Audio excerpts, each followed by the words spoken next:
Hello, नमस्ते, प्रणाम, हर हर महादेव। हम आप सबके भाई बनी दीपक दीपांशु। तो आप सभी के स्वागत बाटे हमारे यूट्यूब चैनल दीपक दीपांशु राइटर में। तो लोग कैसन बानी भैया?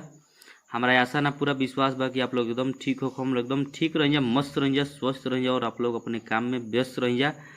तो चलिए आज हम सब खातिर लेकर के आइल बनी आज एगो बहुत ही जबरदस्त नवरात्रि गीत बाटे। नवरात्रि देवी गीत बहुत ही बढ़िया एकदम भक्ति सॉन्ग बा। तो हमारा आशा ना पूरा विश्वास बा कि हमारी लिखल गाना, हमारी वीडियो आप सबके बहुत ही बेहद पसंद आई और अच्छा लगी।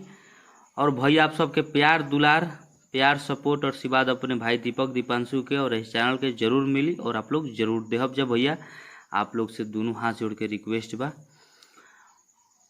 और जे भी भाई अभी तक ले हमारे इस चैनल के सब्सक्राइब नहीं कैले, प्लीज़ आप लोग सब्सक्राइब करके बेल आइकन प्रेस कर ली, ताकि जो भी वीडियो लेकर के आई भैया नोटिफिकेशन आप सबके पास पहुंचे, ताकि आप सब उस वीडियो को देख सकी जा और सुन सकी जा।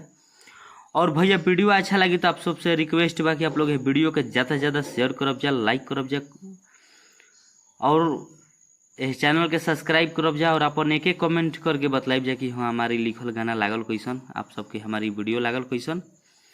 और जे भी भैया लोग के हमसे पर्सनल गाना लिखवा होगी या म्यूजिक बनवा होगी तो भाई लोग हमारे नंबर पर संपर्क कर सकता लोग।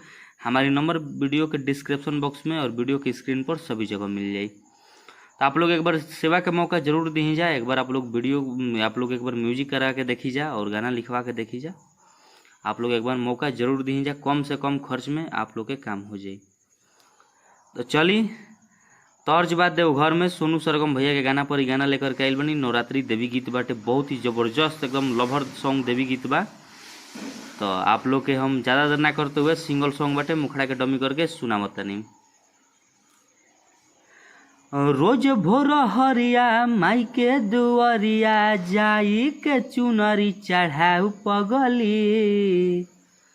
रोज भोर हरिया माई के दुआरिया जाई के चुनरी चढ़ाऊ पगली। मई हर में आशीरस माई के आगे झुकाऊ पगली। मई हर में आशीर माई के सोझा झुकाऊ पगली। मई हर में।